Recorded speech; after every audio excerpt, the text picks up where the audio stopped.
materials! I don't have any. I just think too fast. It's like, zing, I don't have time to write my genius down. But tonight, I shall release the comedy shackles.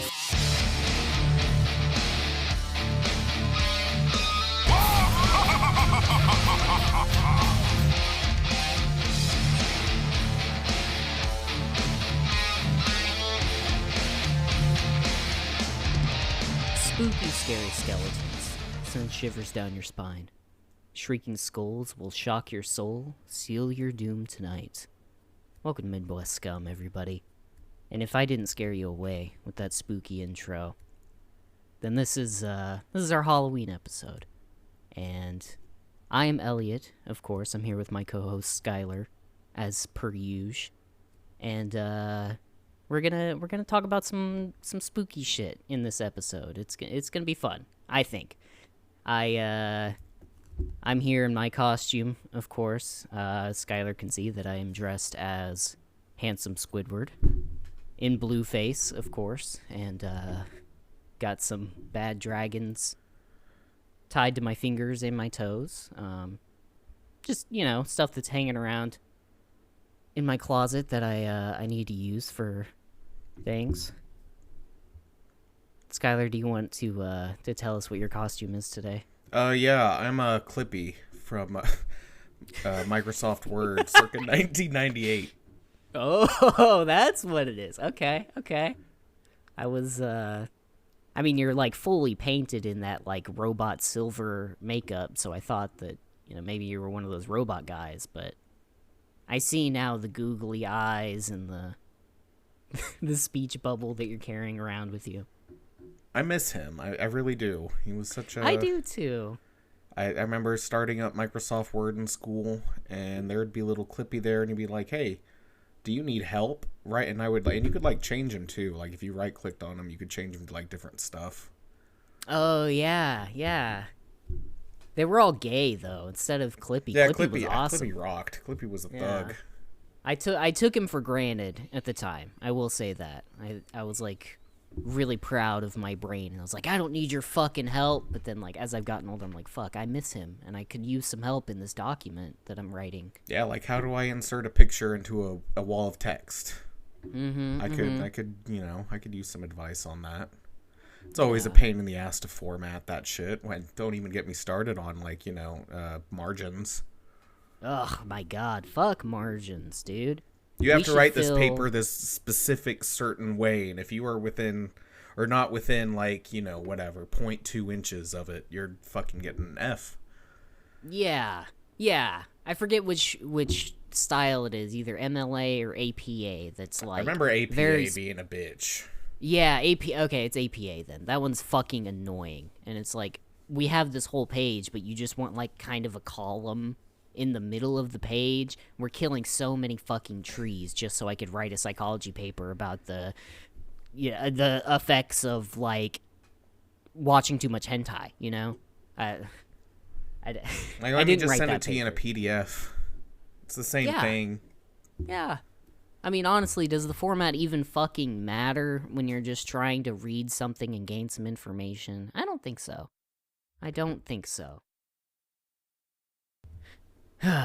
Man. So yeah, you got Clippy and you got handsome Squid, and we're gonna sit here and we're gonna fucking we're gonna summon the devil. That's right. We are gonna summon the devil, because that's what Halloween is all about. Is summoning the devil. We're gonna do everything. We're gonna go into the bathroom. We're gonna say Bloody Mary 5 times. We're gonna say Candyman like 6 times.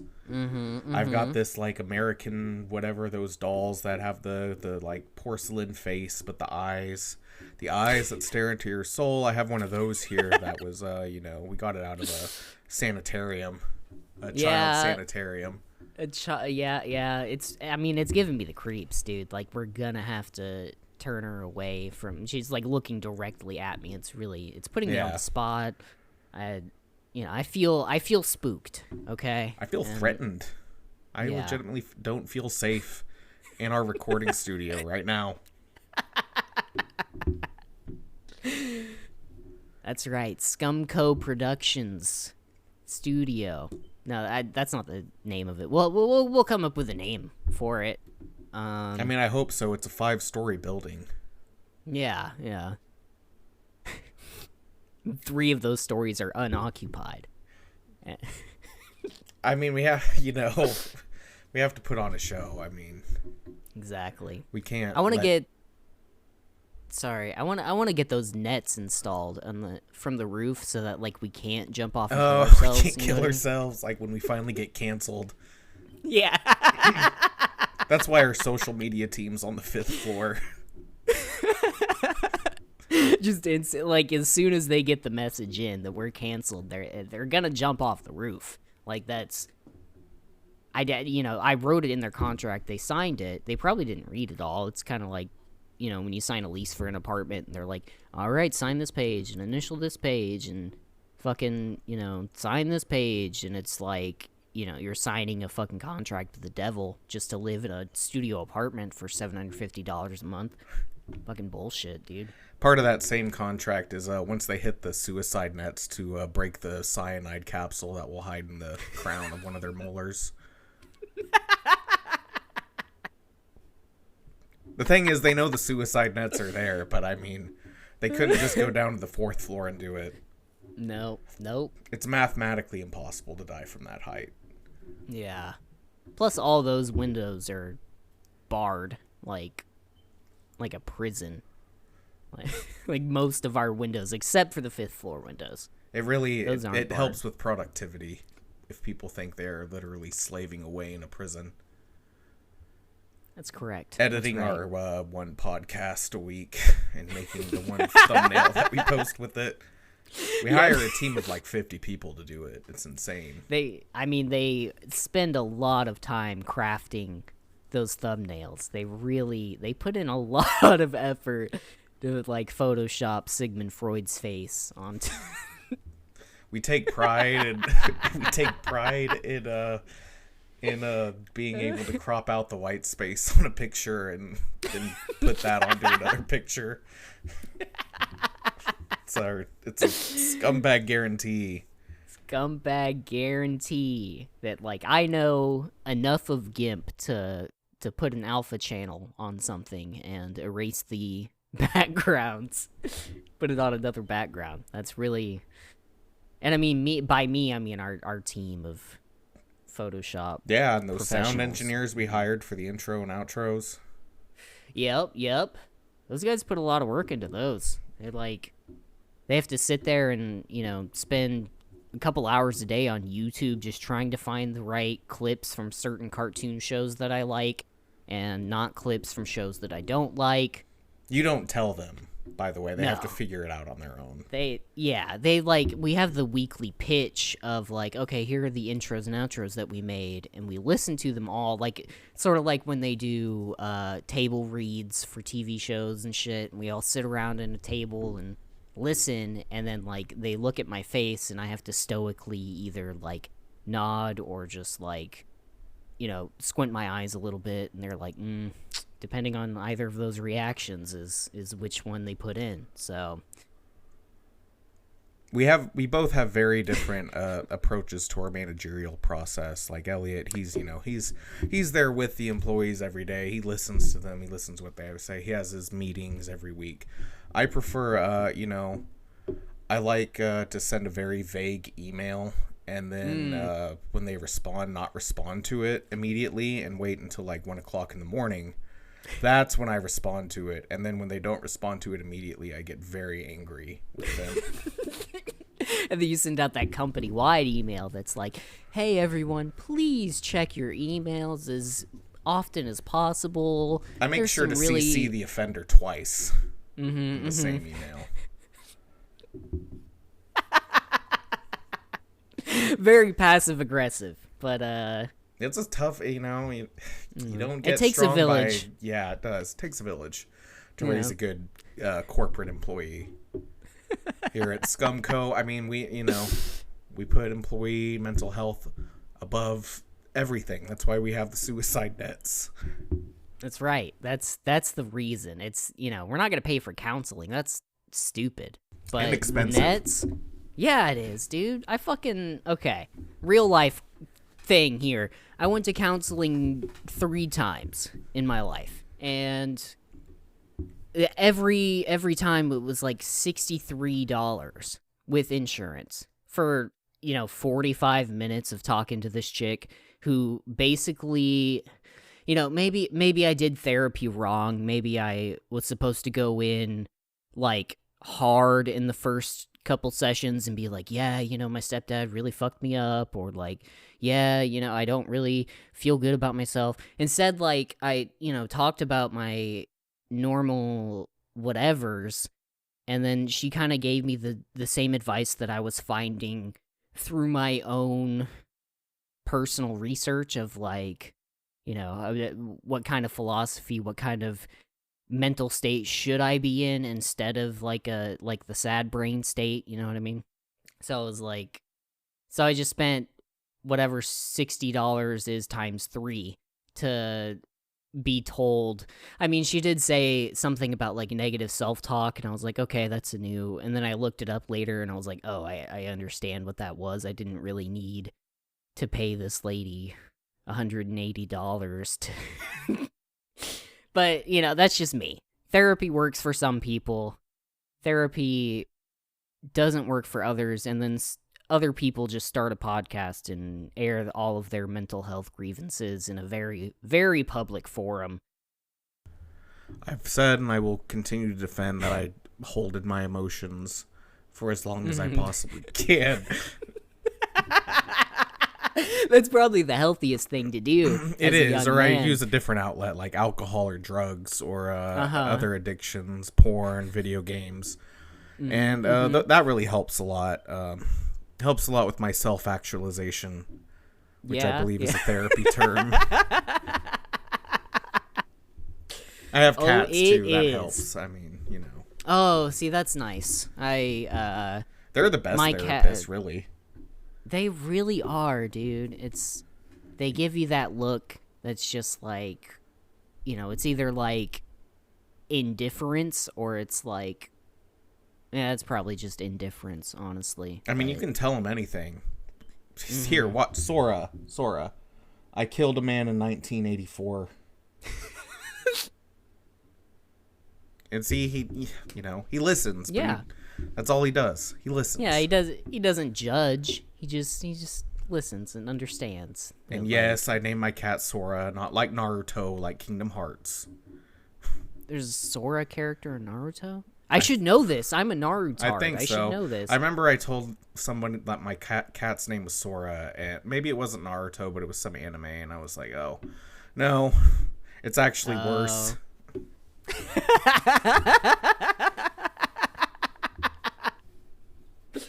No, it's not that cringe thing. It's something else. That's it's something probably like 10 more times cringier. I remember when I took him to the vet, they like couldn't pronounce his name right. Like they called him, like first they called him Thor. Like I said Sora, and they were like, "Oh, Thor, that's a cool name." I was like, "No, it's Sora." And they were like, "Oh, what does that mean?" I was like, "It means sky in Japanese." And they were like, "Oh, this fucking weeb." Yeah, they're just the look in their eyes as they're like, "Oh, this fucking guy." It is. I mean, it's funny to hear my vet say it because he's like this really old conservative man. And having him never say watched Japanese anime in his life. Right? Like probably never had any experience with it, but he'll call him Sora. Man, it's like his dad probably died fighting the Japanese in World War II, and he now has to take care of a cat that's with a Japanese name. Yeah. If they have legitimate plans for world domination, it's or at least what would you call it? Like affecting the male population of America by turning them into neats. Yeah. And therefore they don't breed and or can't breed because nobody wants them. Because who wants to listen to your like dissertation on fucking Demon Slayer? Right? Kimetsu no Yaiba? Come on, get the fuck out of here. And yeah, I know the Japanese name because I'm a fucking loser. God damn it. or One Piece or One Piece-u. One Piece. I think that's the Japanese name. I'm pretty sure that is. Yeah, that one's easy. It's just One Piece with a Japanese accent. Yeah. I think. I don't know. But, I mean, that's that's what's happening. Yeah, or maybe... It's happening at younger ages, too. Like, just the amount of anime that's available nowadays is magnitudes exponentially higher than the anime that was available, like, when we were kids, like in the late 90s, early 2000s. Because all it was back then was what was on Toonami. Yeah, so it was like Ghost in the Shell and Cowboy Bebop and Dragon Ball Z. Yeah, definitely that was like huge. Gundam. And that was it. That was like all we had. Nowadays, there's 1,000 versions of basically the same story, but with different varying amounts of fan service, and that's yeah. We're at a point now where like the parody isekai is just a tired genre. Yeah, it really is. Like, it was innovative at the time. It was like, oh, cool, this is a cool idea. You're trapped in a world that is not your own because of whatever, and then like that's, I mean, and now it's like I was reincarnated as a vending machine, but only on Thursdays or something. It's honestly not far from an actual fucking show. Like that might actually be. I wouldn't be surprised. I bet you could type that into Google or whatever search engine you ask Jeeves. Ask Jeeves if there's a anime with that title. Jeeves is like, what the fuck are you doing, man? Wait, get your life together. Why are you doing this? Big fan of Megane no Megami. That's a good one. It's actually just a hentai, is what it is. It's a hentai video about this dude who fucks his girlfriend who wears glasses, and then his sister who also wears glasses. Oh. And their body proportions are ridiculous. Like no woman looks like that, let alone two women in your life. Also your biological sister. So it's a bit, it's degenerate shit. But you gotta think who commissioned some of this stuff, because a lot of this, I mean, not all hentai is, but I think a lot of hentai you'll find online is like commissioned. Like somebody was found a hentai artist and like, hey, will you draw my fetish? I'll give you like $500 for a whatever 20-page thing. Yeah, and it's like, all right, sure, but you make sure her breasts like are anatomically weird. They're weird, very incorrect, and weird and big. I want her nipples to be the size of like a medium pizza from Papa John's. You know what I mean? Fuck. I do. Like, yeah, I mean that's most like, of the like breast. A weird norm. Like, I don't get it. I mean, maybe when I was like 10 or like 13, whatever, I found that like arousing. But I see that now, and all I could think is like, God, that poor girl's back. Dude, right? Like that must suck. It must hurt. Like, it must be hard trying to find bras, like, like buying shirts that are like triple, quadruple XL, like they're way more expensive than regular t-shirts. I'm sure those bras that are holding IJK cups, like they've got to be fucking expensive as shit, Yeah, totally. I mean, I don't wear bras all that much, so I don't really know how much they cost. Sounds like you need to go touch some grass, my friend. I really do. I've been stuck inside. Fucking. You picked up Persona. It dropped. So I've been playing finally it again dropped myself. on other consoles. 5-6 years after the fact, but dude, it finally came. Finally. Patient gamer for life. Yeah, dude. I'm not gonna buy a PS4. It's honestly a good move to just wait for the royal version of Persona 5. I agree. Yeah. It's a game I wish I had played earlier, honestly, at least the royal version, but yeah. At least with talking to you and seeing finding out what stuff was not included in the base game, it's like, what? It seems like it would made it an entirely different game. Yeah. Some of the stuff they didn't include. Yeah, there's some huge fucking changes in the... Not so much in, like, the main story, but, like, there are characters that are introduced that did not exist in the OG, but they're, like, fucking integral to the plot. And then, like... like that Yoshizawa chick? The red-haired girl? Yes, yeah, she's new. Yes. I didn't want to... I've been trying not to spoil anything or give away any kind of fucking... secrets about it to you, but yeah, she's new to the game, and so is the therapist guy. He is too. Yeah, Dr. Maruki. I'll admit, I did this with Persona 4 too. I look up the best, answers to the stuff. Yeah. I don't look any farther than where I'm at. I try to keep it, Yeah, somewhat contained. It's yes, I cheat. But, I mean, if you don't, then the other option is you get 0 points, and it takes longer to, get them up to the next level. And they have very important stuff that plays into the actual combat side of things that, you need. Plus, I don't want to look like an ass in front of Ann. Yeah, right? She's a cutie pie, bro. All the girls in that game are fucking cutie pies. Yeah, they are. I'm to, down bad for all of them. They're high schoolers, so I have, high school me is down bad for all of them. Yeah. I mean, you are supposed to put yourself in the shoes of Joker. And it's funny that his name is Joker, but then, the Joker movie came out, and it's it's kind of, there's an overlap between those audiences. Maybe you catch my drift. Yes, but, I do.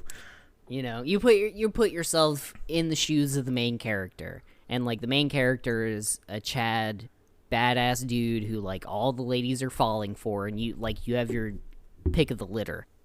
So, whatever. But this run through is on Royal is technically my second run through since I played the OG one.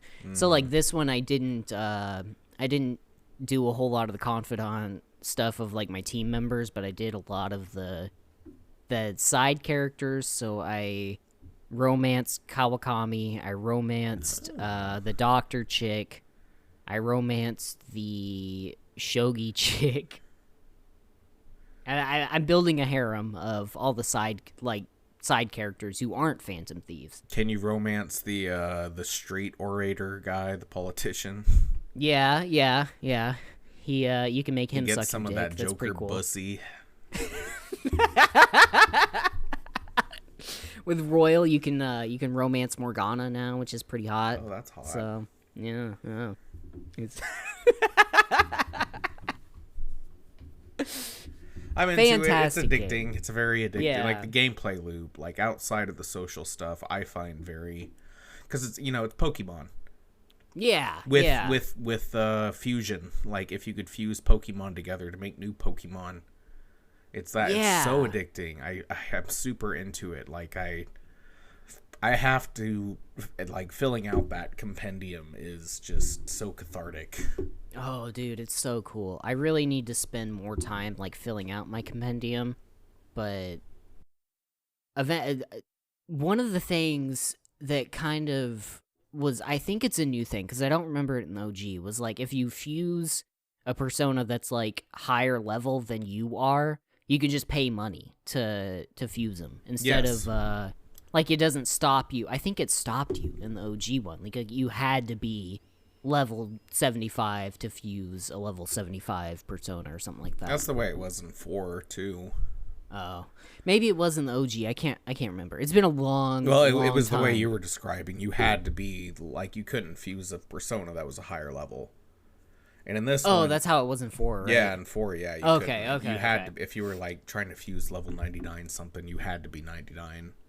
Yeah. Okay. Cool. Whereas, so with this one, I mean, it's pretty expensive, though. I mean, at the point I'm at, it's not even worth it because the personas I'm making are very powerful. It relatively, yeah. I mean, I think I'm over-leveled. According to the Thieves Guild, I'm over-leveled for where I'm at by 3 levels. I see. Because I'm addicted to the like, you know, I can just put like a grind. YouTube video on while I'm grinding, and you get to a point where you can just have the auto battle go, and it like the HP you lose is negligible because I'm like overloaded with healing items. This might be like I don't think it's an issue because I'm able to enjoy the game at my own leisure. But it's like, you know, you can pick a higher difficulty if you really want the challenge. So that's this run. I'm playing it on hard mode because it's cool, and I'm obviously, I wouldn't say a veteran to the series, but I've played Persona 5, I've played Persona 4, I've played Persona Q, which isn't a good one. I own they have Persona the outfits Q2. from it. Yeah, all the other games, which is super big cool. Bobblehead thing, which is fun. And yeah, all the other outfits. That's something I really, really like is when you put on the... I mean, I assume it's just for Joker, but I always like put everybody in the same, just because it looks good. Like if you put Joker in the Yasogami High outfit, you put everybody else in it, and then Morgana gets to dress up as Teddy, and that's awesome. And it plays the music. It plays the battle music. Yeah. That's so cool. Mm-hmm. And same with the other games. I mean, they have the Persona 3 with the C armbands. Yeah. That's coming out next year, and I'm definitely going to play that. Is it? Oh, man. I have to wait till next year. I know that they were working on porting all of them to at least PC. So, that's sick. I'm super excited. I've heard some really great things about Persona 3, and I kind of know how it ends, unfortunately, I do which too. sucks. Yeah. But... I mean, they summon their personas by shooting themselves in the head. That's fucking crazy. I think out of those three, like 4 had the most reserved of it because they just pulled out a card and it was like, oh, Persona. Yeah. And Persona 5, they like tear off their mask and it like tears off their skin too, apparently. Yeah. It's super brutal. It's fucking awesome. Yeah, in 3 they have fucking guns, and it's like they put a gun to their head and pull the trigger, and that's what summons their persona, because it's like I don't know, like a reminder that we're gonna fucking die, so like utilize the power you have while you can, or something. It's a real, like, it's kind of a deep philosophical thing to explain away fake suicide, you know what I mean? Yeah. You could also play as a chick in that one and romance the guys too, from what I understand. Yeah, Persona 3 Portable, baby. I don't think that's the one that's getting ported, unfortunately. Nah, I think it's Persona 3 FES, which is like the original one. And then I don't know about Persona 1 or 2. I didn't play those. Old. But yeah, I've seen like it's cool that the outfits were included in the game though. Yeah. Plus, I think some of the personas you get from the Royal expansion, all the protagonist personas and the antagonists. Or at least the final end game. Well, I guess, yeah, they do have Adachi's. Oh, well, yeah. Yeah, his like reverse. Izanagi Picaro. Yeah, it's like the reverse Izanagi is what Adachi had, because his blade, like Izanagi holds his blade forward and Adachi's holds it backward. Yeah, and is red and cool. Yeah, he's like the edgelord version of of the already Japanese god of creation and whatever. That's what Izanagi is. I read a tiny bit of Japanese, like, folklore or whatever, and it's like Izanagi and Izanami were, like, brother and sister, but they were also lovers and, like, created the entire world and had the whole, like, there was some story about, like, when one of them died, the other one cried, and that's what created the oceans and something. Yeah, it's wild, dude. It's nuts. But they're fantastic games. Absolutely, yeah. I urge our viewers, if you're listening to this, to go and play them. If you like JRPGs and visual novels, Yeah, that's what the other half of the game I would describe as a visual novel. Yeah, But you novel. get a lot more choice, I think, in what you want to do. But it's mostly just talking to cute girls and picking the right choices so they like you more. Yeah, that's the main thing. And then putting a gun to a demon's head, and they're like, "Oh, this one's kind of gloomy. Don't make any jokes." I'm so glad that they like brought. I think it's a thing in 3 too. I think they dropped it for 4, and they brought back the entire because it's a Shin Megami Tensei thing. The main line. Oh yeah, that makes sense. It's to that's how you actually recruit. There is no Igor equivalent in those games. You have to do it all yourself. Oh. From what I understand, I played Nocturne a long time. Or I watched my friend play it a long time ago, but I was like young, like 8, 10. Damn. But yeah, you can negotiate with the demons and be like, hey, give me all your money, and they're like, oh, hey, I remember you, and I'm like, nope. I got better ones now, baby. I don't need you. Yeah. Oh, don't you want me to come back and hang out with you? No, fuck you. Fuck no. You've got like 2 moves. Get the fuck out of here. I have a better version of you on the register. It's like you're not even from a cool folklore. You're some fucking bullshit lesser demon of, some offshoot religion. You're not even like, I'm getting to the point towards the end game where I'm getting like Norse gods and like Norse mythology, like Fafnir is a Odin was a dragon, like a mainstay in my team. Nice. When I got in 4 at least. But yeah, that is the divide. Like late game, you get all of the like actual gods. Yeah, like I've got Vishnu right now, which is pretty sweet, and like the archangels are in Christianity lore, which is crazy. I've never really read Christian lore, you know what I mean? But like all the archangels and the angels and demons and shit, like it's a real thing, I guess. I don't know, like Gabriel and Uriel and Raphael, shit like that. That like Dave. were actual, and Dave, yeah, all the all the major angels of Christian mythology. Dave the angel. Dave the angel. He's the weirdest looking one. Like the other ones, there's like one that's like a sphere, that's an eyeball, and then there's like 2 whatever symmetrical, asymmetrical rings that all have eyes on it, and the oh man, I just lost it. Oh, yeah, like the angels are fucking crazy looking. They're like Lovecraftian horrors is what I was getting at. They're very like, it's like, look upon me. They'll come up to you and say, look upon me, but it's like their entire torso is covered with eyes and flesh. Be not afraid. And they're these like, it's almost like they're mocking you, like saying, hey, don't be why would you be afraid of me? I'm just like a scary nightmare demon. But I'm actually good. Bro, I know I look like some crazy body horror abomination, but I promise you I hang out with God. I am the voice of God. I am the herald of our Lord. You will look upon me and you will not despair. That's what the Christian fucking mythology is. It's like all these circles of heaven, the spheres, the holy spheres. The spheres, yeah. It's hell gets circle. Hell is 2D. Hell is Hell is 2D, heaven is 3D. Yeah.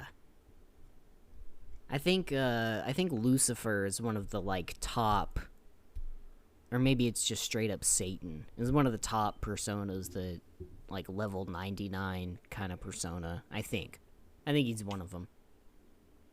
Which is cool, like, Yeah, the devil walks. Yeah, the devil's awesome, dude. He invented rock and roll, He has the pick of destiny was fashioned from his tooth. Humongous dick. Just gigantic. Gigantic dick. Like, how can you not respect a guy who's packing that much heat. You know what I mean? That was like the craziest thing in that God of War, Dante's Inferno, that game. Yeah. Fucking devil. Like, you get to the devil and he literally has like a massive, like, part of his model during the fight is a massive floppy dick. And it's hard to not like look at because it's very generous. You're just like, fuck, wow, okay. And you're like Damn. on this frozen, because you're in the 9th circle of hell and it's all frozen down there. Because oh he's god, frozen. so it's freezing cold, but he's still hung like yeah, a that's fucking the god thing. It's horse. it's not like I just got out of the pool or whatever. He's like still just just hung. And that's the real reason he was cast down into hell. Is the god was jealous of the size of his dick. He was like, dude, you can't be rocking that up here. Come on, man. Put some goddamn pants on. I mean, yeah, God. He would use God as an expletive, I bet. Yeah, like God is like, Jesus Christ, bro. What do you... Have some decency. Some decency, fuck. You're embarrassing me in front of the seraphim. All the little naked babies flying around with wings, like, and you're out here packing a fucking... Oh, the cherubim is what they are. Yeah. Oh, okay. What did you say, seraphim? Seraphim. They're the, like, they stand at God's right-hand side. And then there's okay. Nephilim, I believe, who stand at his left, and they're, like, lesser. Like, the seraphim are equivalent to, like, top-tier knight crusader, whereas Nephilim are, like, the scholars, I think. And then cherubim, they're, I don't know. They're just kind of there. Yeah, they're little babies that fly around, and they have, like, trumpets or something. I don't know. They're I've aborted. never been to heaven. They're aborted babies. Oh. No, I think those go to hell. I think those actually go to hell. They go to limbo. I think so. I think all the aborted babies are in aborted limbo. Because they're unchristened. Yeah, they would go straight to hell. hell. Yeah, they haven't been baptized. So they're in that, like, first circle with I don't know, pedophiles. That's a terrible combination. Put all the pedophiles in the same fucking circle as all the babies. That's terrible. Nobody said hell was perfect.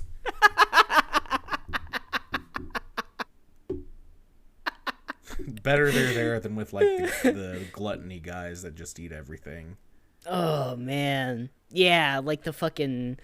According to Dante's Inferno, which we've established is just fanfic. It's just fanfic. Dante Alighieri's fanfic. But the circle of gluttony is like the huge, giant, like, fat people, but they have, like, tiny little mouths that they can't, like, ever satiate themselves because they can't eat or drink enough, and then, like, they have gigantic stomachs, but they have tiny little mouths, and, like, that's their torture or something. Or maybe I'm mixing that up with something else. That sounds right. That sounds like a cruel punishment that you would find in hell. It's like the Greek, whatever dude, the guy that, like, when he was sent to Hades, he'd fucking, like, every time he would bend down to drink, the water would get lower. There was an apple tree above him, and he would go to reach it, but the branches would get higher. Yeah. Tantalus, right? Oh, yeah, that is, Tantalus, yeah. Tantalizing. I think maybe we mentioned it in an old episode. It makes sense, yeah. Yeah. That's where, like, the word tantalizing comes from or something like that, I think. I believe it. You got a source like for that, bud? I fucking don't know. Fuck no, dude. I don't fucking know anything about any existential, like, philosophy or anything. I read a lot of stuff, and I try to, like, internalize it and be like, okay, what's really the moral message behind this? And I don't know, it's tough. There's a lot of fucking weird philosophy and shit that I just don't know. You know what I mean? But I think there's a lot as humans we don't know. There's a lot of stuff that's hidden from us by a cabal of elite individuals that want to They don't want us to know, because if we knew, then there would be it'd be an international incident. It would be Ooh. Yeah, we're getting into, the triad here, the big Illuminati and the tabernacle. Tabernacle isn't what they're called. It's something else, but tabernacle sounds cool. I like that word tabernacle. I don't really know what it means, but I only know it from the fucking the Fury Road game, Mad Max. Oh, okay. One of the characters you get, he considers the V8 to be a god, the holy V8. Or no, the holy V8 engine? The combustion angel, the angel of combustion makes the V8 run, and he has this holy tabernacle, which is like just a fucking Mustang. Oh. With a V6. Just a Ford Mustang. I don't know cars, but the frame, it doesn't really matter what the frame is. It has like a V6 engine under it. Yeah, it's his holy tabernacle. I see. Huh. But no, there is, there's evidence that there is a conspiracy. Yeah. With the human race and. Oh, the entire human race? Oh, the entire human race, Elliott. Yes, the Great Lie, as I have dubbed it. Oh. Something I've been researching for years now. It's actually my life's work, and I claim all of this as my intellectual property.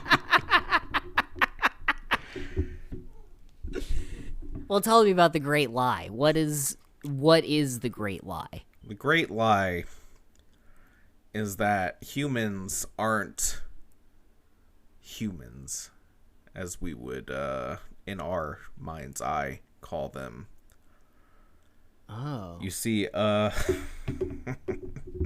what the I've been fuck going are into we? some, I fucking fell down a rabbit hole, some conspiracy theory shit, and the truth, as that guy from X-Files would say, the truth is out there. Good old Fox Mulder. Yeah. Have that sweet fucking poster in his office. Like, he didn't give a shit. He knew. He was part of the FBI or whatever, and he fucking knew it was all fucking fake. I mean, his password was trust no one with the number 1, so. Yeah. It wasn't redhead fan or anything like that. He knew what he was about. He knew what he was about. Good old David Duchovny. Sorry, yeah. No, we're gonna go into the conspiracy shit now, because I've been reading about this all day. So yeah. Okay, we're talking. Okay, so this started earlier today when I discovered this phrase called it was soul trap, a soul entrapment. What does that mean? How do you trap a soul? Well, there are some that believe that there is a net that has been cast around whether you want to consider it to be Earth, or do you want it to be considered our this plane of existence, that there is this interdimensional net that is cast out. And its purpose is, well, you've heard of the light at the end of the tunnel when you die, right? Yeah, that's like a common thing that people talk about, is like when you die and you go into the light, or you have a near-death experience and you experience some kind of, yeah. There's there's commonality, there's a common thread between all of them. There's always a light, and there's always someone or something in that light telling you to go towards it. For some, it's God. For some, it's an angel. For other people, it's their deceased family members, like, your mom or dad, or someone you were close to that passed away. Yeah. And they're standing there in the light, and they're saying, hey, it's your time to go. Come on, let's go. And it's enticing. Putting yourself into that situation, it's like hard to imagine, because it's something that we as all humans will experience. at some point, whether we want to or not. Right, yeah. But this soul entrapment theory, at least, it states that light is the net I was talking about earlier. That it's just it's a facade. It's supposed to draw you towards it because whatever entity or being cast out that net wants you to go to the light so they can take your soul and transplant it into a new human, a baby that is going to be born on Earth. Okay. Because now this is where it gets weird, because people report their near-death experiences differently. Some people say that they're taken to, like, you know, they're judged by you know, the pearly gates, the dude, I forget what his name is, the dude that sits at the pearly gates. St. Peter? Yes. So Okay. Some people claim that. Some people claim they're, like, just taken by the person that, whether it's their mom, dad, brother, sister, whatever, or whoever in their life was important enough to show up there, they're taken to, like, a room where they're sat down and you're forced to watch your life, but only the bad parts of it. Oh, that sucks. So, like, my life flashed before my eyes, but it's just the bad parts? That fucking sucks, dude. Yeah. It would be Holy stuff shit. like that stuff that it would be the stuff that you keep in your heart and don't share with Oh, everybody. man, so it's secret of just secrets. hours of you jerking off and crying. Yes, That's terrible. Goes back to that hentai shit we were talking about earlier. God damn, that's awful. This is a psyop by the Japanese to stop white people from getting into heaven, is what I'm saying. But no, and you're shown this light, you're like all the bad stuff you did, and they're like, well, you can go back and you can, live a new life and do it all again. Give you that, like, oh, you did bad, but you can try again and you can be better. Yeah, you can be better. Which it's like, or who you'll doesn't want to for it. strive to be better? Oh, okay. It's okay. it goes into that samsara, the karmic wheel of retribution, divine retribution, where if you were a bad person in life, you'll get reincarnated as a snake. But with this theory, it's more like when you get reincarnated, you just get reincarnated into a shittier person. Because whatever these beings are, they feed off negative emotion. Oh. Now maybe and it's all speculation, of course, but maybe they also show you the good stuff too. So maybe they also feed off positive emotion. That's my own personal. After reading all this, my theory is it's hard to believe they just feed off negative emotion. I feel like they would feed off strong emotion. Yeah, strong emotion in either extreme, good and bad. Yeah, that makes sense to me. If you ascribe to the fact that these strong emotions generate energy, which they call it vibrations, it's sound, but all sound is vibration, so they just call it sound as a general term. Like, take all your senses away, what do you have left? You have touch, and you can hear sound through touch. Yeah. So, like Johnny Got His Gun. Sorry to sidetrack, but exactly. The book that I read, I think you must have read it too. I have read Johnny Got His Gun. Yeah, that fucked me up, dude. The story of, like, he wakes up, like, in a hospital bed, but he can't really tell where he is because he's blind and deaf, and all he has is a sense of feel, and it's... Well, it becomes to the point where he craves, like, the nurse coming in, because that's the only thing he can perceive. He can sense. Yeah. Like, all of his other senses have been taken away from him. Yeah. And it's a lot like death, like when you die, all of your senses slowly fade away, and they say the last one is hearing, but I think it also might be touch too. I'm sure if you're holding the hand of somebody that's fading, I think they could probably feel that. Yeah. But hearing too is also important because that's sound. Yeah, those are sound waves, and everything is made out of waves or particles, depending on if you're observing them or not. But yeah. And a vibration is a wave. Yeah. And then, like, the vibrations of brain waves and things like that, the way you perceive the world is a matter of your brain interpreting certain waves and patterns of frequencies and things like that. Yeah. Okay. So these beings, these interdimensional, whatever, we'll call them interdimensional vampires, because that's what they are, if they exist. Nice. Is okay. What they do is they feed off these vibrations, this innate energy that we produce, like, just by being human, just by going through it. You know, you wake up for work every day, you say to yourself, God damn it, I don't want to fucking go to work today, but then you realize you say that every day when you wake up. You know, that kind of emotion is internalized and turned into energy, an energy we can't perceive because it's on a different, I mean, you could call it a wavelength, you could call it a plane, you could call it a dimension, I guess, but it's something that we produce naturally and we cannot see. And that's what they want. And it's like, it's not even that we produce it and it goes away. It's like, you can think that when you're born, you start empty, and as you go through life, that this jar or bottle or whatever, it fills up with that energy, good or bad. And then when you die, given you go into the light and go through with this whatever program this entity has, you give up all that energy, and then they give you another life. But you don't know that. So we're just like batteries. We're just cosmic batteries. Close.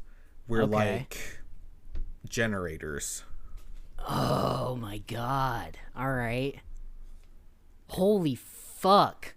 I mean, it makes sense. I can totally see that being like the actual truth of the world, of the universe, of reality and existence in itself, is that human beings are generating some kind of force that these other entities live off of? Yeah, I mean, it's really no different than, us using animals and putting them into a farm and harvesting their... Oh my fucking god, holy shit. Yeah? We use their life energy to sustain our existence, so why, it's not implausible that maybe there's some higher being that's using our life energy, except it's our actual real life psychological unconsciousness. It's our energy that they're harvesting to feed themselves, and they do that through the process of what we call the afterlife and reincarnation. Oh man. And it's it's that term you coined earlier, cosmic gaslighting. Yeah. That's what it is. It's cosmic gaslighting. It's like, hey, you were a bad person in this life. Maybe you go around again and it's better next time and you can absolve your... But it's like, it doesn't matter, because if you consider the soul is where every single experience that you have had as a human being on this plane of existence... Mm-hmm. You're born into this world, and over time, it's kind of like Assassin's Creed. How they have the genetic memory, which is technically part of the subconscious's genetic memory. Yeah. Huh. Yeah, it's... But holy fucking shit. All right.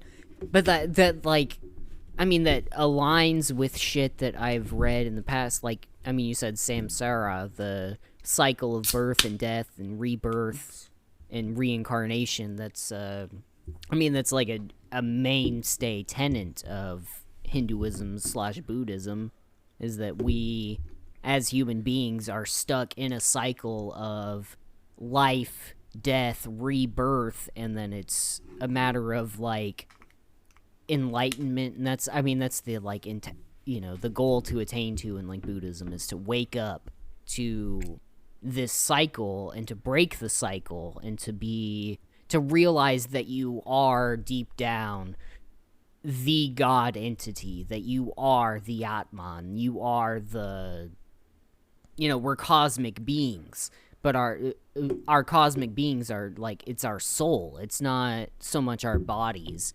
It's like what we think of as our soul, and that keeps being pulled out and put back into different vessels.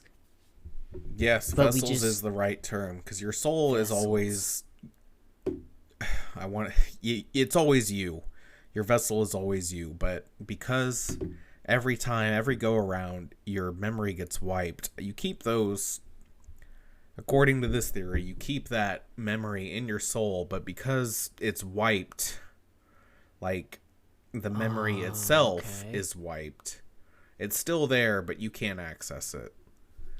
So, that makes sense. Sorry, I'm sorry to cut you off, but that makes sense as far as, like, as a human being, you're sensing, you're perceiving things, like, everything that you experience as a human being is really only happening to your body, and you're just interpreting it, the organ of the brain interprets everything you see and smell, all your senses and shit. So then, like, if you transplant your soul into a different body, you wouldn't have experienced everything that you're experiencing now in this body, right? Yes, you would have that's the thing with this afterlife dilemma, is that those memories get wiped. So every time you come back, it's always a new experience. You're always a baby. You always figure out who mom and dad is. You figure out how to smile. Those are big, like, stepping stones in life. Those are huge key moments that keep filling up that jar I was talking about earlier. That's why it's so important to erase the memory, because imagine if you came back and you remembered everything. You wouldn't be able to translate that stuff as well until you were an adult. I mean, as a baby, you have really no... you're closer to the unconsciousness as a baby than you are as an adult. Yeah. Because you don't start to form... You don't start to form the subconscious until you're, like, 7 or 8. That's when you, like, know that you're, your mom and dad's child, and that's your world.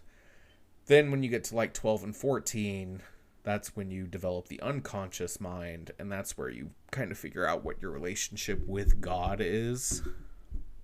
Yeah. Or with spirituality. I think it's why there's I'm sure you've heard of, like, young kids, like, 5 to 8, and they'll be like, oh, I remember when I was this person and I got killed here. And then some people look it up and they'll be like, holy shit. Yeah. They had my at least God, part dude. of it right. Holy shit. Okay, so, like, real life example. I was told stories that my mom had told me about. My older brother, when he was a very young child, like, 4 or 5 years old, he had a story that he would tell my mom and be like, you guys aren't my real parents. His idea, he said, like, my real parents' names are Goldie and Gregor, and this is, like, they died at some point. Like, he had a whole story that my mom and dad, like, could not explain how he came up with these things. And it's like he fucking believed it, for a very small amount of time.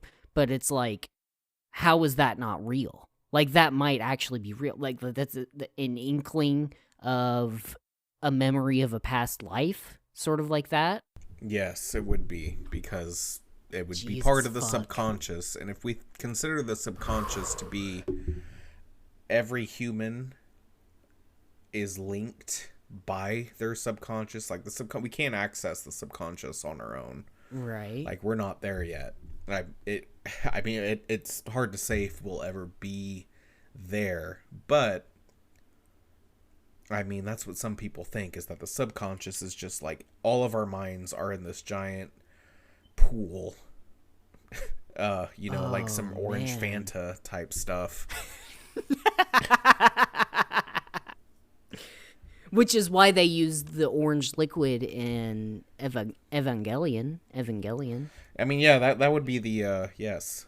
That would make sense. That is what it is. That everybody returned to the unconscious, and then they were able to, in a sense, they were able to evolve and ascend because everybody was just one. We were all on the same page. We're all equal. Yeah. No one is above anybody else. No one's below. This is fucking nuts, dude. This is blowing my mind. This is, like, legitimately spooky. Because, like, almost every religion, every philosophical belief touts the idea that, like, every human being is connected, even if we can't, like, perceive it. If we can't say, like, yes, you know, this person has this exact relationship to me. Like, everybody is connected in some way that can't, like, you can't really, you know, manifest it, but it's like it has to be true. Like, every fucking religion says that. You know what I mean? Holy fucking shit, dude. I mean, think of it like the subconscious, like, because, yeah, you're right. We're all connected in some way. It's like, I think chocolate ice cream is the best ice cream. And you say that, and there are people around you that hear that, and some of them are like, yeah, you know what? You're right. Chocolate ice cream is the best ice cream. And that's like a cognition that you've made somebody, you've projected your cognition onto theirs, and you've made them believe that ice cream is the best ice cream. It's a suggestion. Yeah. And that's, part of the whole unconsciousness is that just, if you kind of have a similar belief to me, then I'm going to lean towards that. It's part of why there can't be what some would call a great awakening. Because, I mean, if every human on the earth at the same time were just to be like, hey, we're all on the same page, like snap of the finger like that, that would be massive. That would be us, getting rid of all the borders, getting rid of all the reasons for us to fight and war against each other. But, maybe there's a reason. Literally, the dissolving of the individual. The walls. Getting rid of the walls that separate your mind from other people. Yeah. The hedgehog's dilemma. Yeah. The AT field. The hedgehog dilemma. Yeah. Like, Jesus we Christ. crave being close to other humans, but we also, like, put up walls so they can't get too close. Right. And then it's like the closer you get, the more hurt. Yeah. I've been suggested a couple YouTube videos of the hedgehog's dilemma recently, which is really weird that you bring that up. But yeah, holy fucking shit. I haven't watched those videos, by the way. But I kind of understand the concept. Yeah, it's very interesting, Yeah. And it's true to some extent, like, people crave another, person, but at the same time, whatever you might have gone through in your life might make you not want to let people in super close. But yeah, without letting people in close, you don't get warm and you die. Because sometimes, that's what you need. Yeah. Uh-huh. Holy fucking shit, dude. Did we just figure out we did it. That's it. We're enlightened. We fucking did it, dude. God, fuck you, God. Buddha. We did it in 1 hour. We did what you did in a lifetime in an hour. You meditate under the banyan tree for 30 years. We record one podcast. One us, Buddha zero. Holy shit, dude. Okay. I mean, like, I don't know if I'm I think I'm underselling the, like, mind-blowing aspect of what you're saying right now. Because, like, it fucking makes sense. Like, I can't really poke holes in it. I don't know how to say, like, oh, that's bullshit because, like, this happens. But, like, I mean, I haven't had a near-death experience, so I can't say that, like, I've gone towards the light and resisted it or whatever. Like, I can't say I've done that. But that's an incredibly common thing between every single, like, near-death experience, or people who have literally died for minutes at a time, or things like that. That's, if the whole idea of the afterlife is really just a concept that humans have come up with, and it's not really, it's based on, like, say some dude died way back in the day, a million billion years ago, not a million billion, however long humans have been able to communicate with other humans, and have said, like, oh, dude, I died, and this is what I experienced, and then I came back, I said, nah, it's not my time, I still gotta go forage and hunt mammoths and whatnot. But I don't know where I want to say this theory does not disprove that, spiritual, I'll call them spiritual leaders, spiritual masters, I think would be like Jesus, like Gandhi, like, like Siddhartha Gautama. Yes, people that have achieved enlightenment. I won't say it discredits them or disproves them. It's just that they contributed to this, what I call the great lie, without knowing they did. Ooh. Like, if you consider that, and it also, this sort of explains, like, well, if people are just dying and being reincarnated, why does the population keep increasing? This theory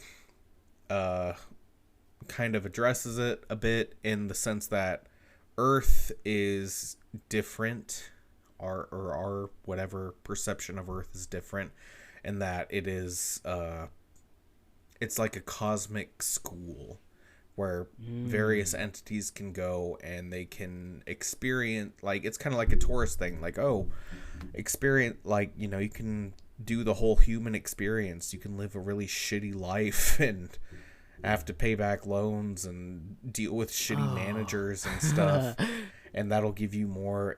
As an infinite being, gives you that first-hand experience into emotions and things. Okay. But it's also part of the great lie is that once you're in the cycle, you can't get out of it. So even if you are some sort of infinitesimal being with, cosmic knowledge, once you confine yourself to these human shackles, you're stuck. Can't unshackle yourself. You don't have the key. You don't have the key to that shackle. Yeah. No. Holy but it's sold to you as a school. It's like where you're gonna learn, and that's what you would probably hear from somebody in the afterlife. Well, go back and you're gonna learn, and then they just keep doing that every time because you forget every time. You don't have your memories, or you do have your memories, and it's like, well, okay, we can do this again, and you go back and you can learn. And every time you do, you're going to learn more, and then eventually you can achieve godhood through that. But it'll take an untold amount of lifetimes to really. Well, that's the thing. You'll never achieve it. That's the lie, is that it's there. That's the goalpost, but the goalpost is so far beyond what you can achieve at all, even in multiple lifetimes, that you'll never reach it. Holy shit. So it's the, like, part of the idea of, like, okay, deep down we are the God being, the ultimate being, but the lie is that, like, you're not really the God being, but you can get there if you just keep doing this, this, and this. But if you keep doing this, this, and this, you're really just feeding into what they want you to do. It's close, but no, you're right. The God being is you. Yeah. What's being kept from you is the enlightenment. Oh, okay. So we are, and the enlightenment is a lie, because, like, you can't, like, you're already the God being. You can't become the God being if you're already that. You can't become the God being because they made it so it's something that you should, that they put, it's the carrot and the stick. but it's always ahead of you. You can never reach it. Is the way. My God. Is that we're God beings. We have, cosmic knowledge. We can change space-time with mathematics. But that is kept from us, even though we can achieve it just because of these, shackles would be the term they're put on us. Fuck. Oh my God. How do we... Then how is the... I mean, it must not even be possible for us to become that other being. Yet, like, we are the controlled. Is there a way for us to become the controller? Yeah, if everybody at the same time were to agree. Oh, if we were able to tap into that okay. unconsciousness and be able to tell everybody at the same time, now is the time to wake up. These bodily, earthly things, they are beyond us. And everybody would have to accept that. Everybody would have to abandon their religious doctrine, their dogma. Everybody would have to just accept that we are that higher power that we're, striving for. Because it's already in us. Yeah. Yeah, like you are... It's something that, like, Alan Watts, I'm an Alan Watts fanboy, okay? Something that he talked about at one point was, like, you can't really change yourself because you are already it. You're it. You know what I mean? You can't, even though you don't feel it, you can't really attain the knowledge, the feeling, you can't grasp the fact that your soul is God, so to speak. To give it a word that... Yes. No, that's exactly right. Your soul is God. You are a fragment, God. Maybe. Yeah. So, like, you can't change yourself. You can't take your soul and say, okay, I am this right now, but I want to be this idea that I think is better. Or you can't, like, fundamentally change your existence because you are already existence. You know what I mean? Yes. Does that make sense? Fuck, Yeah. dude. It fucking, like, it fits perfectly into everything. Holy shit. We're trapped, Elliott. I mean, that's the real truth. My is God, that we're trapped dude. in these fragile mortal shells. Holy fucking shit. And then, like, yeah, we get reborn and we don't...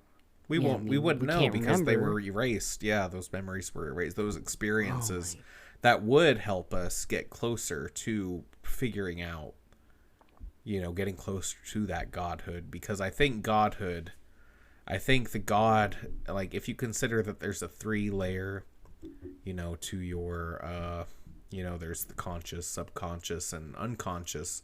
Maybe within that unconscious layer is the God conscience. Yeah.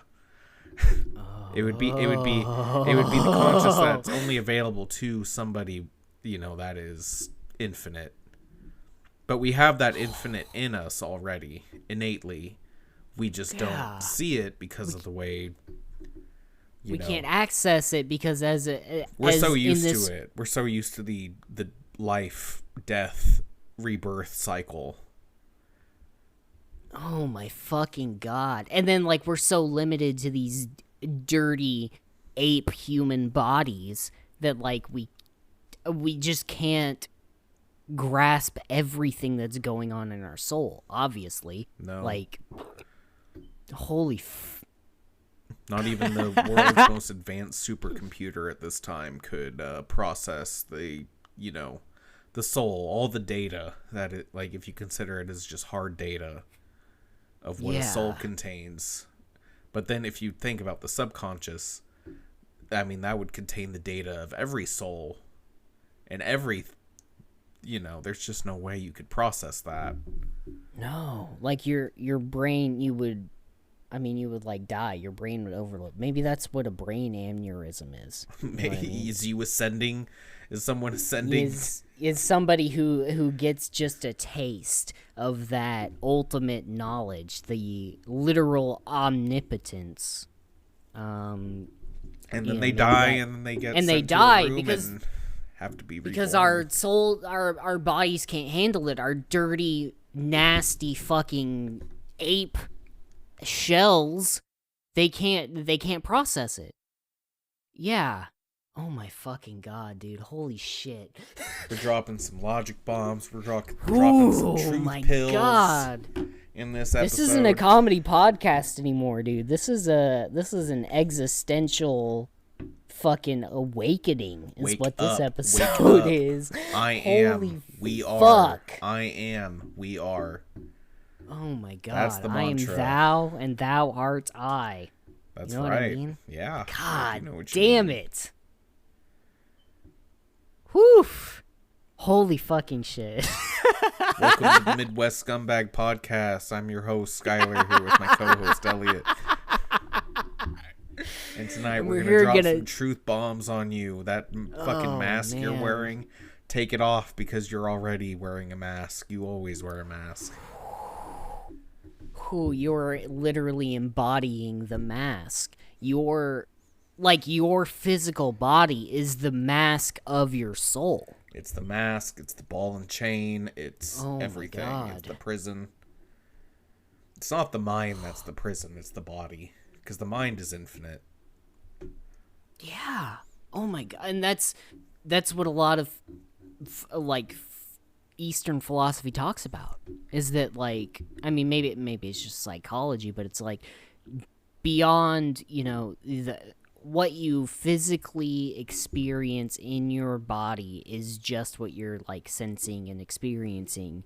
It's not the real existence. I guess if you boil everything down, your body is just garbage compared to the eternal omnipotent soul that resides within it.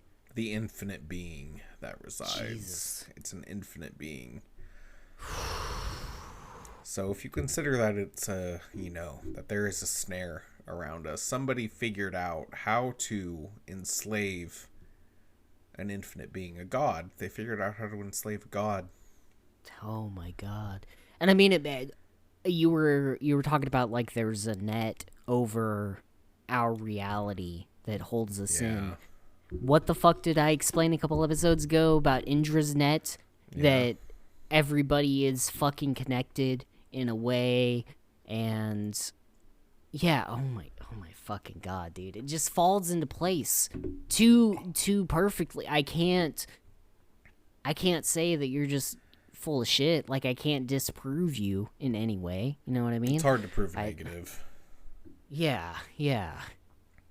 Fuck. It's the same way you can't prove that God is real or not real. Yeah. It's that kind of logic. Yeah. Because nobody knows what's in the afterlife except for those that have experienced it, but nobody really knows until you go through it.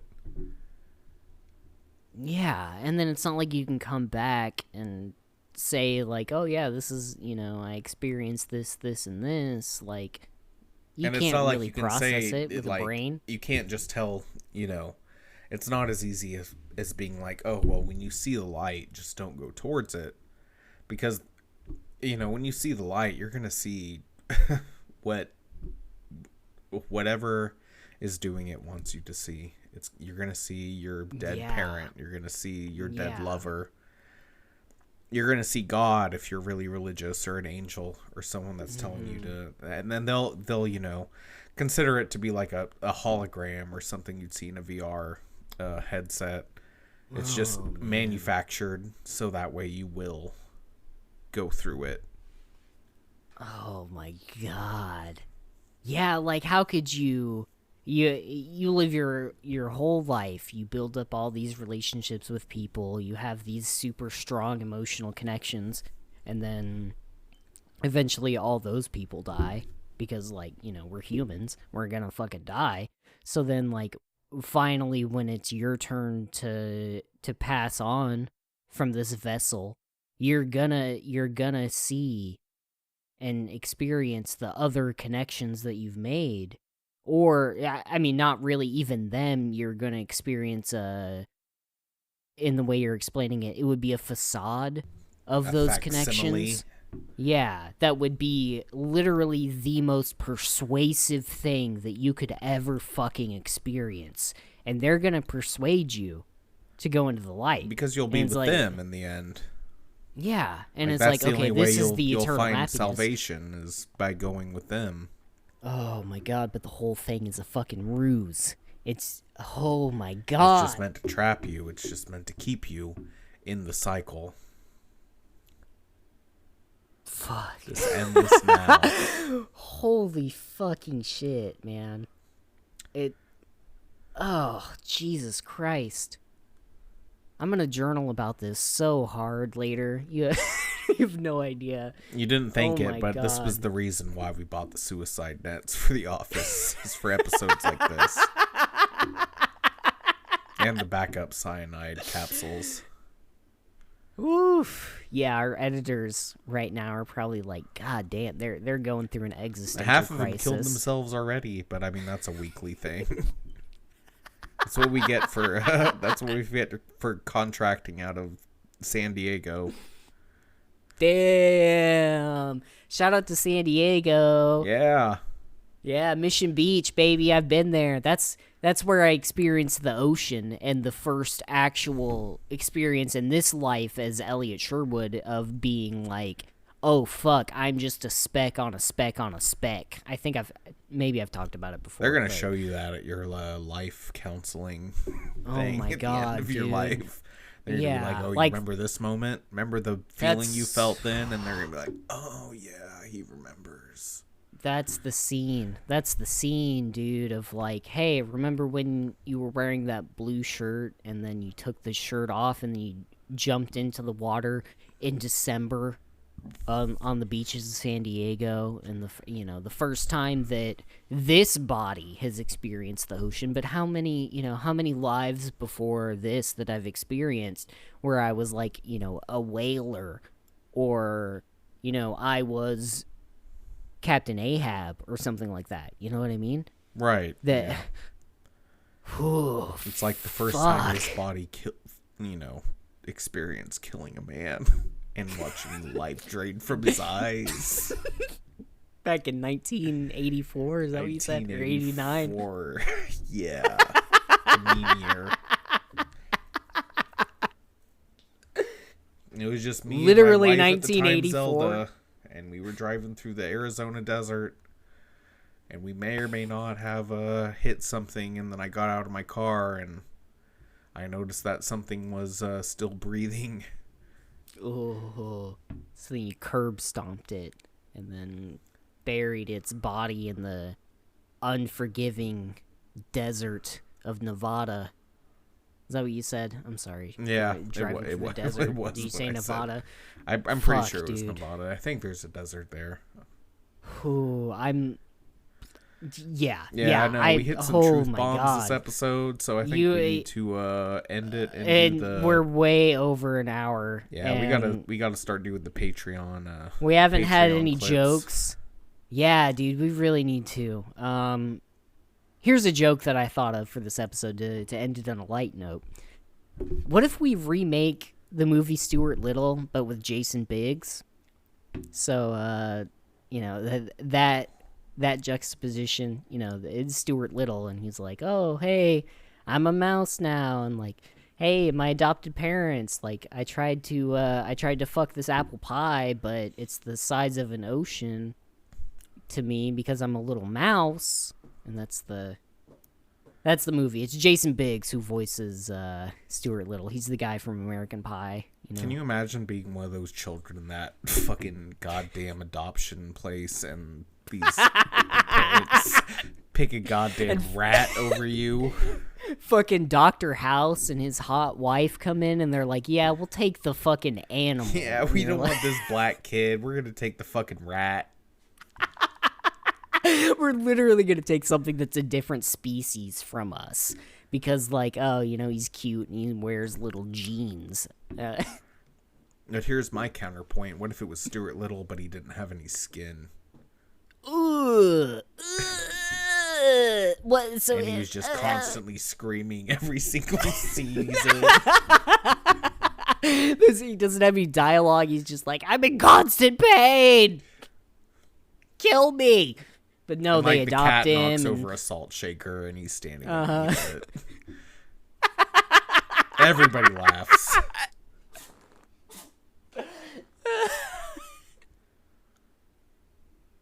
Fuck.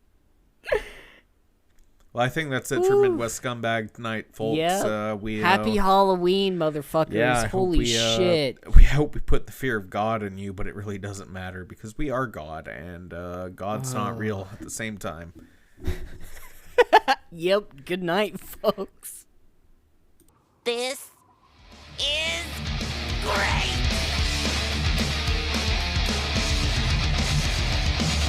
Who are the I'm Renaissance? just saying- I don't know what that means because that's I'm not just saying- Renaissance. But that's not. They didn't look like Renaissance, man. What?